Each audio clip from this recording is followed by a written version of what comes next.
우리 교회 올해의 표어는 예수의 흔적을 가지라입니다. 우리 모두가 올 한 해 동안 예수의 흔적을 가지고 또 예수의 흔적을 나타냈으면 하는 마음에서 이렇게 정해 보았습니다. 그래서 저는 예수의 흔적을 어떻게 하면 잘 가질 수 있을까를 고민하며 기도하는 중에 하나님께서 에베소서의 말씀을 떠올리게 하셨습니다. 우리가 한 해 동안 에베소서에 있는 말씀을 가지고 함께 은혜를 나눌 때 예수의 흔적이 저와 여러분의 삶에 확실하게 나타나기를 소원합니다. 에베소서라는 성경을 어떤 분들은 예배소서로 알고 계신 분들도 있어요. 그래서 에베소서가 마치 예배를 잘 드리기 위한 성경인 줄로 착각하시는 분들도 계시죠. 하지만 정확한 이름은 에베소서입니다. 에베소는 장소를 말하는데요. 에베소에 있는 성도들에게 보낸 편지라고 해서 에베소서라고 부릅니다. 에베소서는 성경 중에서 가장 현대적인 책으로 우리에게 하나님의 질서를 선포하고 있습니다. 왜냐하면 이 편지는 불일치의 세상에 공동체를 제시하고 소외 대신에 화해를, 전쟁 대신에 평화를 약속하고 있기 때문입니다. 에베소서의 저자는 본문 1절에서 밝히고 있는 대로 사도 바울입니다. 그런데 19세기 초까지만 해도 에베소서의 저자가 바울이 아니라고 주장했던 사람들도 많이 있었습니다. 그들은 에베소서의 특징인 어휘와 문체에 관심을 가지고 하나하나 분석을 했습니다. 그들은 다른 서신서들에서 발견되지 않은 에베소서만 사용되어진 단어들과 바울이 즐겨 사용한 단어들 중에 특별히 에베소서에서는 발견되지 않은 단어들의 수를 계산하기도 했어요. 그래서 에베소서는 바울이 자주 사용했던 단어들과는 다른 단어들이 많이 사용했다. 그래서 바울이 쓴 것이 아니다 라고 주장했죠. 또한 그들은 바울의 다른 문제가 다른 서신서들의 문체에 비해 훨씬 감동적이지 못한다라고 주장했습니다. 예를 들어서 에베소서에 나타나는 장황하고 과장된 문체에 대해서 지적했습니다. 하지만 문체에 대한 논의는 지극히 주관적인 것이에요. 바울과 같은 사람이 언제나 한정된 어휘를 구사하고 틀에 박힌 문체만을 써야 한다고 생각하는 것 자체가 이상한 것이죠. 글이라는 것은 주제에 따라 각각 다른 언어들을 쓰기도 하고 상황에 따라 각기 다른 말투가 사용되기도 합니다. 에베소서가 바울의 편지가 아니라는 또 다른 주장은 이 사도행전에서는 바울과 에베소 교회 사이의 관계가 오랫동안 긴밀하게 지속되었다라고 말하고 있는 반면에 에베소서는 그들 사이의 관계가 전혀 친밀하지 않고 단지 서로 소문만 들은 정도의 관계였다라는 것을 말하고 있습니다. 사도행전 18장에서 바울이 에베소를 방문했을 때의 기간은 굉장히 짧았어요. 그런데 19장과 20장을 보면 바울이 두 번째로 에베소를 방문했을 때 3년 가까이 에베소에 있었습니다. 이 시간 동안 바울은 그들을 공개적으로 그리고 이 집에서 저 집으로 다니면서 체계적으로 성경을 가르쳤기 때문에 그들은 바울을 잘 알게 되었고 그가 교회의 장로들과 작별할 때 눈물을 흘리며 포옹하며 입을 맞춘 것은 그들과의 관계가 얼마나 친밀했는지를 잘 보여주고 있는 것이죠. 특별히 3장에서 바울은 죄수가 된 자신의 처지를 언급하면서 그들의 상황에 대해서는 언급하지 않고 있습니다.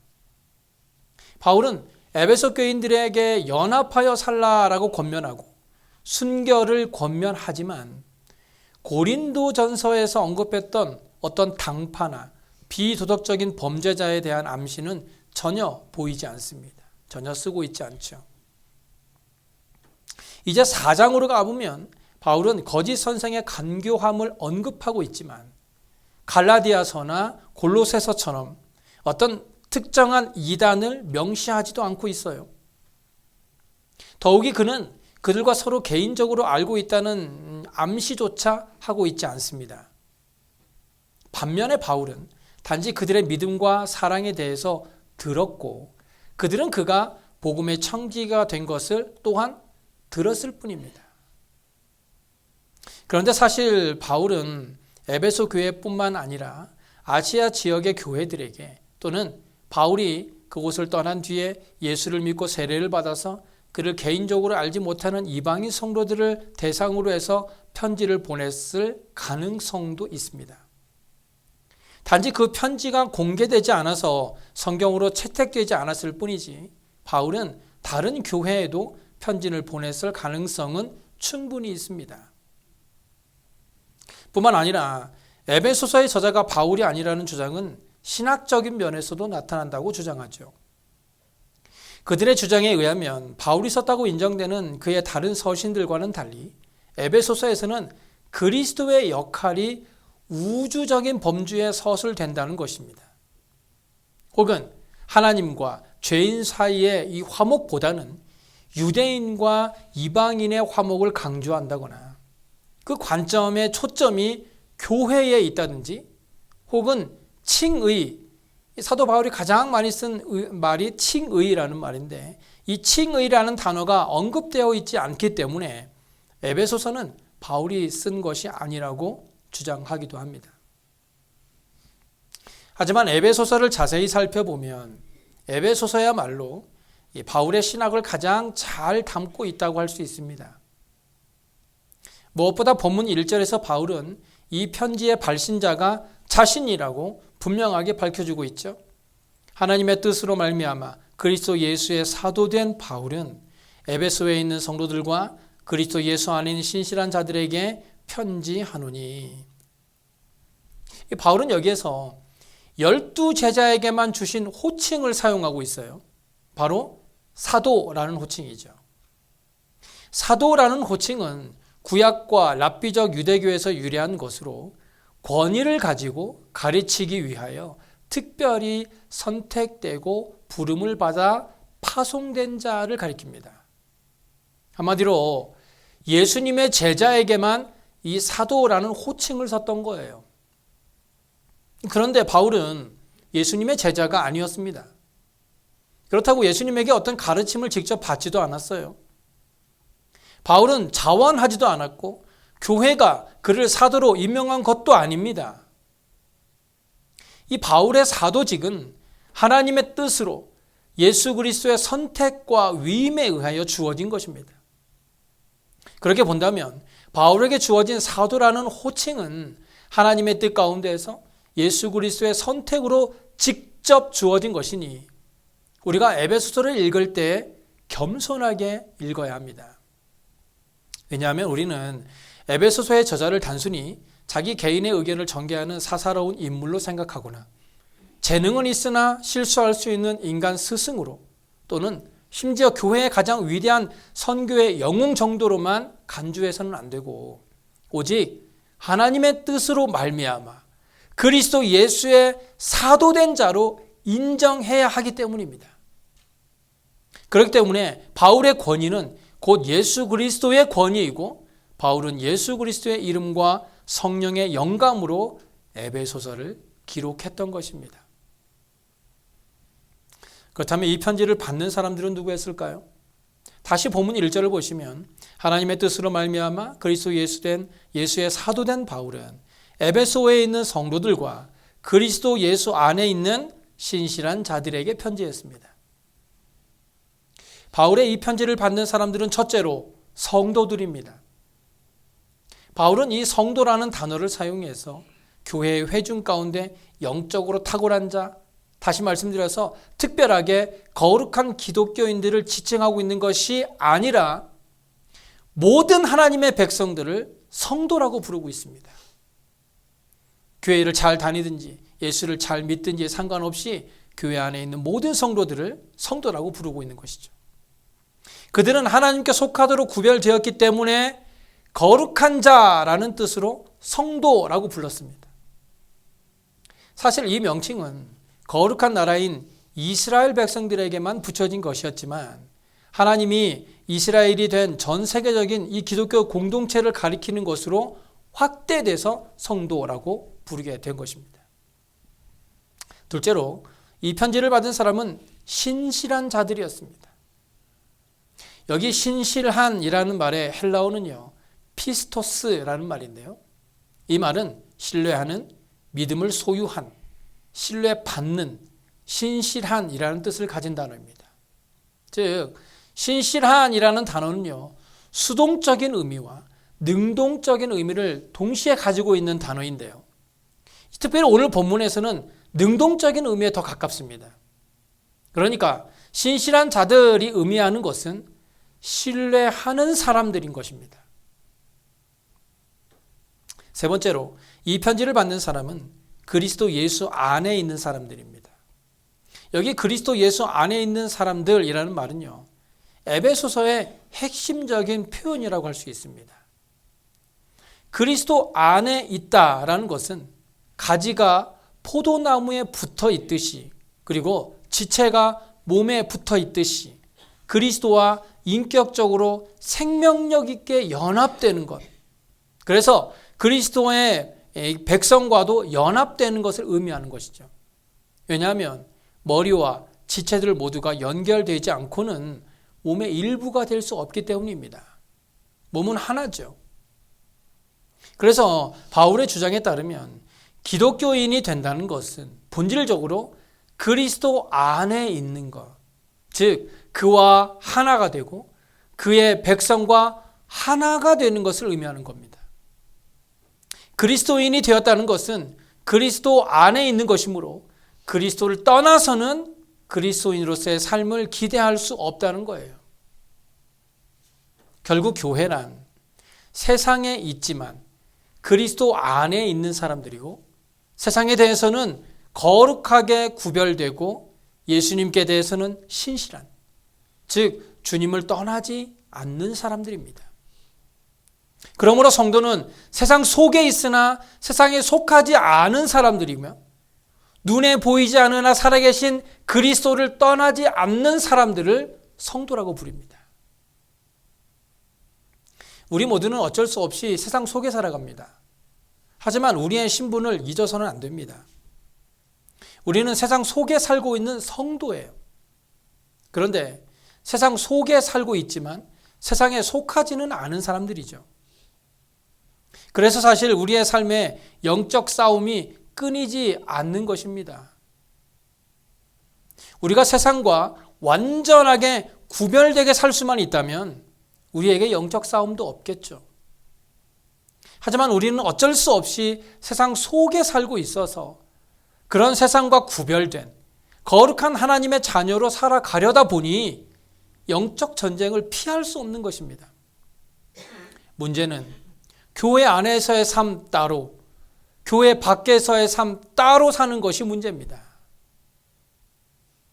하나님께서는 세상 속에 살고 있지만 세상에 속하지 않은 사람들을 성도라고 부르시면서 우리를 그런 존재로 부르셨는데, 우리는 그것을 자꾸만 교회와 세상을 분리시켜 생각하고 실제로 그렇게 살아가고 있다는 거예요.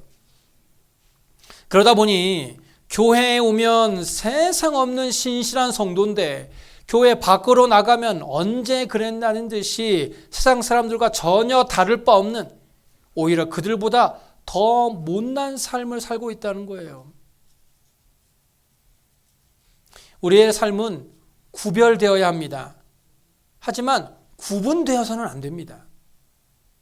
교회 안에서의 거룩한 삶의 모습을 가지고 세상으로 나아가서 구별되게 살아야 하는 것이지, 교회와 세상을 구분해서 교회에서는 이렇게, 세상에서는 저렇게 살아가는 것은 하나님께서 원하시는 성도의 모습은 아니라는 거예요.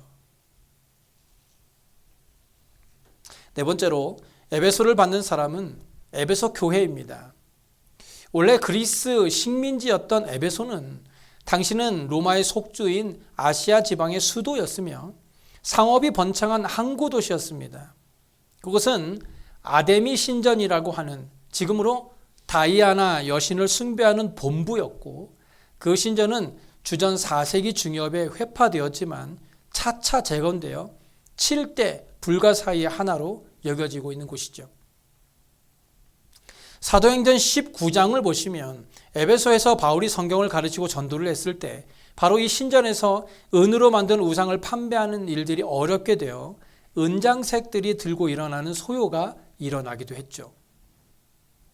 그러므로 이 편지를 받는 사람에 대한 묘사는 굉장히 포괄적입니다. 그들은 하나님께 속해 있기 때문에 성도이며 그리스도를 신뢰했기 때문에 신실한 자들이고 그리스도 안과 에베소에 동시에 살고 있기 때문에 두 개의 고향을 가진 사람들입니다. 그래서 모든 그리스도인들은 성도이자 신실한 자들이고 그리스도 안과 세속 사회에 또는 하늘과 땅 모두에 살고 있는 것입니다. 그렇다면 에베소서에는 어떤 내용들이 담겨져 있을까요? 이 편지는 하나님께서 예수 그리스도의 역사적 사역을 통하여 하신 일과 옛 사회 속에서 그의 새로운 사회를 세우기 위해 오늘날 그의 영을 통하여 하고 계시는 일에 초점을 맞추고 있습니다. 그것은 예수 그리스도께서 죄를 대속하시면서 죽음의 피를 흘리신 일, 그리고 그 후에 하나님의 권능을 힘입어 죽음에서 부활하신 일, 우주와 교회 안에서 모든 대적들 위에 최고의 자리에 오르신 일들에 대해 말하고 있습니다. 그리고 더 나아가 그리스도 안에 있는, 즉 믿음으로 말미암아 예수님과 유기적으로 연합된 우리가 이런 놀라운 사건들에 동참하게 되었다라는 것을 가르쳐주고 있습니다. 우리는 영적인 죽음에서 부활했고 하늘에 올라가 그와 함께 그곳에 거하게 됩니다. 우리는 하나님과 화목하게 되었을 뿐만 아니라 우리들 서로가 화목하게 되었죠. 결과적으로 그리스도를 통하여 그리고 그리스도 안에서 우리는 하나님의 새로운 사회, 즉 그가 창조하시며 유대인과 이방인이 동등하게 참여하는 유일한 새로운 공동체가 된 것입니다. 그러므로 우리는 하나님의 가족이고 예수 그리스도의 몸이고 성령의 전, 즉 성령이 거하시는 장소입니다. 따라서 우리는 우리의 새로운 삶을 통해 하나님의 이런 새로운 일들의 실체를 분명하고 생생하게 보여주어야 할 의무가 있다는 거예요. 다시 말씀드려서 우리의 삶의 모습을 통해서 그리스도인의 참된 삶의 모습을 보여주어야 한다는 것이죠. 이것이 바로 그리스도의 흔적을 가지고 그리스도의 흔적을 나타내는 삶의 모습인 겁니다. 제가 작년에 가장 큰 고민이었던 것이 바로 이것입니다. 나는 하나님 앞에 전혀 부끄럽지 않고 하나님의 자녀로서의 삶을 바르게 살고 있다며 생각하며 살아왔는데 정작 사람들에게 보여지는 나의 모습에서 예수 그리스도의 흔적이 보이지 않는 것을 볼 때 내 자신의 믿음 생활에 대해 좌절감을 맛보게 되었던 거예요. 그래도 내가 목사인데 겉으로 보여지는 모습에서 예수 그리스도가 보이지 않는다고 하는 것이 너무 속이 상하고 가슴이 아팠습니다. 나 스스로는 바른 신앙생활을 하고 살아가고 있다고 생각했는데 이런 것들만을 나만 가지고 알고 있는 것이 아니라 마치 바리새인들처럼 다른 사람들에게도 내 그런 모습을 보여줘야 하나? 그런 고민까지 하게 되더라고요. 예수님의 머리에는 가시관이 씌워졌습니다. 그런데 우리는 빛나는 면류관을 쓰고 싶어 하죠. 예수님의 손에는 못이 박혀 있습니다. 그런데 우리의 손에는 금가락지를 끼우고 싶어 합니다. 주님께서는 맨발로 샌들을 신고 다니셨는데 우리는 고급 양말과 고급 신발을 신으려고 하죠. 말로는 예수의 흔적을 가지자, 예수를 닮아가자라고 하지만 우리가 바라는 것들은 전부 예수님의 삶의 모습과는 전혀 다른 것들입니다. 심지어 예수님은 자신을 욕하고 조롱하는 사람들까지도 용서하시고 사랑하셨는데 우리는 나를 좋아해 주는 그 사람에게 겨우겨우 작은 사랑의 답 한마디 하는 것이 전부 아닙니까? 우리는 오늘 본문에서 바울이 말하고 있는 대로 성도이고 그리스도 예수 안에 있는 신실한 자들이라는 것을 잊지 말았으면 좋겠습니다.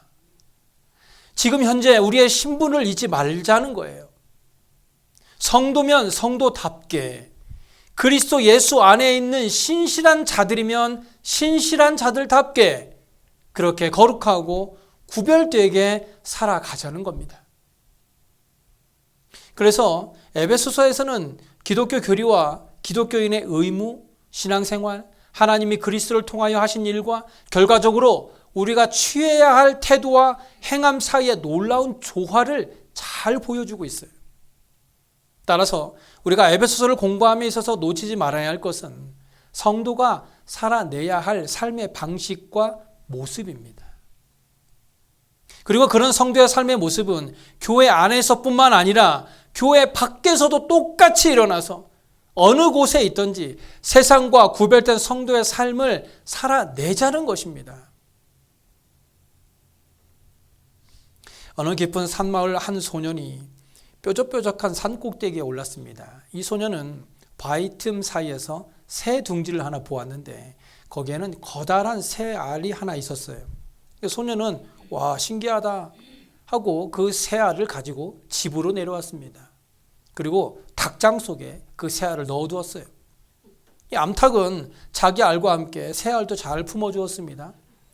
얼마가 지난 후 다른 알과 함께 그 새 알도 부화가 되어 새 생명이 나왔습니다. 그런데 노란 병아리들과는 달리 그 큰 새 알에서 나온 병아리는 유독 거무칙칙하고 덩치도 컸습니다. 암탉은 어허, 별일도 다 있다. 어디서 저런 별종이 나왔노 하며 병아리를 쳐다보았습니다. 어미 닭은 어린 병아리들에게 모이 주워 먹는 법, 물 마시는 법, 지렁이가 많은 곳, 벌레 많은 곳, 족제비를 피하는 법 등등 닭으로서의 행복하게 살아갈 수 있는 닭생법을 잘 가르쳐 주었어요.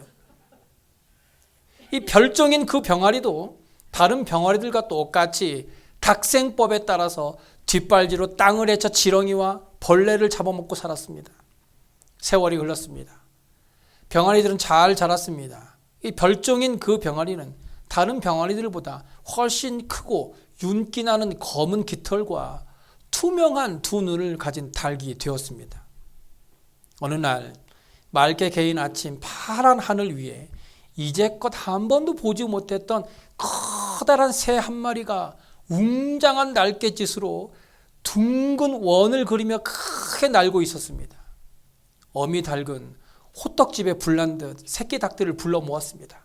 얘들아, 저기 저 하늘에 나는 새를 좀 보아라. 저 새는 새 중에 왕이신 독수리란다. 저 새가 뜨면 모두 꽁꽁 숨어야 한다. 알았지? 새끼 닭들은 경외하는 눈빛으로 공중을 나는 독수리를 바라보았습니다. 그런데 그 별종인 검고 덩치 큰 닭은 때때로 날개죽지 아래로 알 수 없는 강한 힘이 용트림트는 것을 느꼈고 어떤 때는 저 푸른 하늘을 나도 마음껏 날고 싶다라는 열정이 막 밀려오곤 했어요. 그래서 어느 날 이 별종 닭은 어미 닭에게 물었습니다. 엄마, 우리도 새는 새잖아요. 그럼 우리도 저 새처럼 날 수 있지 않을까요? 어미 닭이 대답했습니다. 얘야, 송충이는 솔잎을 먹고 사는 법이야. 아예 그런 생각일날 꿈도 꾸지 말아라. 옛날에 오르지 못할 나무는 쳐다보지도 말랬다. 저 새는 새 중에 왕인 독수리고 우리는 닭이야, 닭. 그러니 그저 닭생법대로 사는 것이 제일인 게야. 무슨 뜻인지 알겠지? 어미 닭은 닭생의 이치를 잘 일러주었고 그 별종 닭은 고개를 숙인 채 모이를 찾아가 버렸습니다. 또다시 많은 세월이 흘렀습니다. 깊은 산마을 닭장 속에는 아직도 그 이상한 닭 한 마리가 있습니다. 투명하던 눈빛은 사라지고 개슴츠레해진 눈, 검고 큰 덩치에 날개가 축 처진 닭입니다. 생기기는 꼭 독수리같이 생겼는데 하는 짓은 영락없는 닭이었습니다. 석약이 묽게 물든 어느 날 저녁 그 이상한 닭은 픽 쓰러지더니 급기야 고단한 닭생을 마치고 죽고 말았다고 합니다. 에베소서 2장 8절에 이렇게 말씀해요. 너희는 그 은혜에 의하여 믿음으로 말미암아 구원을 받았으니 이것은 너희에게서 난 것이 아니요 하나님의 선물이라. 우리는 하나님으로부터 선물을 받았어요. 그 선물은 변하지도 않고 빼앗기지도 않습니다. 그런데 그 선물은 은혜로 받은 것입니다. 아무런 값도 치르지 않고 그저 은혜로 선물로 주신 거예요. 저와 여러분은 다 이미 그 선물을 받았어요.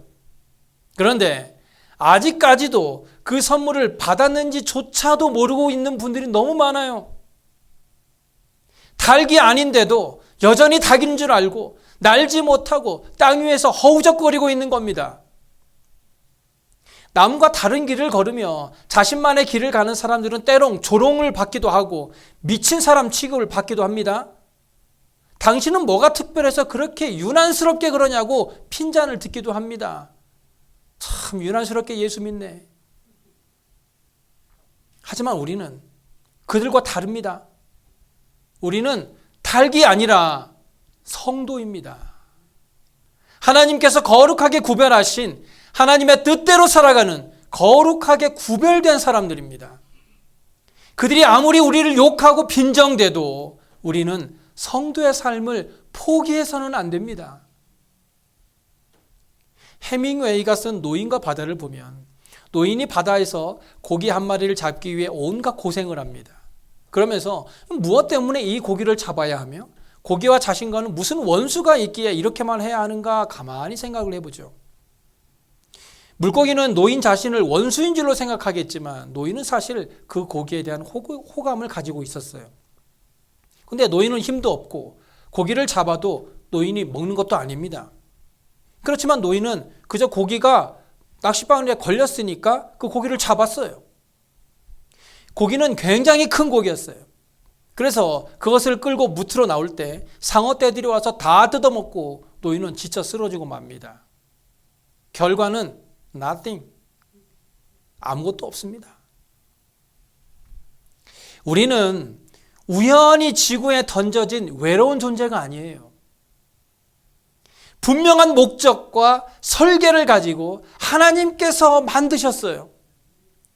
그리고 그렇게 분명한 목적을 가지고 만드신 우리를 성도라고 부르셨습니다. 성도는 그저 물고기가 잡혀서 끌고 갔던 노인과 같이 교회 다니게 되었으니까 성도로 살아가는 것이 아니에요. 교회에 다니다 보니까 어쩌다 성도가 된 것도 아닙니다. 하나님은 분명하게 우리를 성도로 부르셨습니다. 그래서 우리에게는 분명한 목적이 있어요. 성도에게는 확실한 삶의 목표가 있습니다. 에베소서 1장 6절에서 성도의 존재 목적에 대해서 이렇게 말하죠. 이는 그가 사랑하시는 자 안에서 우리에게 거저 주시는 바 그의 은혜의 영광을 찬송하게 하려는 것이라. 저와 여러분이 성도로 구별된 삶을 살아감으로 하나님의 은혜의 영광을 찬송하는 삶이 되었으면 좋겠습니다. 하나님을 찬양하는 삶, 하나님의 찬양이 되는 삶, 하나님의 영광을 높이 드러내는 삶이 되어서 우리를 이 땅에 부르신 하나님의 목적에 맞게 하나님의 사랑받는 자녀로서의 삶을 살아내는 저와 여러분의 삶이 되시길 간절히 소원합니다. 기도하겠습니다.